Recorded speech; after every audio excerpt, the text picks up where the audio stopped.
Bwana, mambo vipi mtazamaji wa Big Talent TZ? Karibu tena kwenye channel yako hii kuendelea kupata dondoo za teknolojia, masuala ya applications YouTube pamoja na masuala ya kuedit, kufahamu pia maelekezo ya mitandao ya kijamii pamoja na maelekezo ya PC. Bwana, leo tuko katika kufahamu accessories za simu, yani vifaa ambavyo unavitumia kuviattach katika simu. Na katika upande huo tuko na cover za simu. Kuna watu wanatumia cover za simu kama urembo au trending, anapoona mwenzake ameweka basi naye pia anaweka katika simu yake.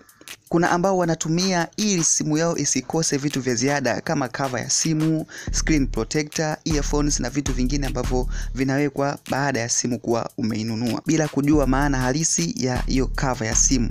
Sio vibaya, wote wako sahihi, lakini unatakiwa utumie kitu ukiwa unajua maana yake halisi. Kwanza, cover ya simu yenye ubora mzuri sio tu kwa ajili ya muonekano mzuri au kuilinda simu, bali hata kuitumia hiyo simu kwa muda mrefu. Ubora gani sasa wa cover ya simu ambao unawezesha simu hiyo kuitumia kwa muda mrefu? Kwa cover zilizotengenezwa kwa material ya silicone, material ya polycarbonate na TPU. Aina hizi za material za cover zina ubora unaopelekea cover ya simu kuto kubadilika rangi, kupauka, haitoboke haraka. Hivyo sasa inapelekea kupata faida hizi pindi ambapo unatumia hiyo cover ya simu. Faida ya kwanza ya cover ya simu ya aina hizi za material: kuilinda simu dhidi ya ajali ya mshindo wa kuanguka. Itapunguza au kuzuia uwezekano wa kioo kuvunjika au bodi ya simu kupasuka.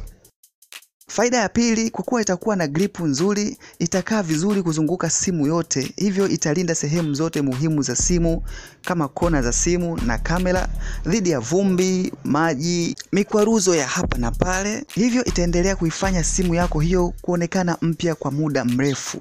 Yes, nimekupitisha mtazamaji kufahamu maana halisi ya kuwa na cover ya simu pamoja na faida zake.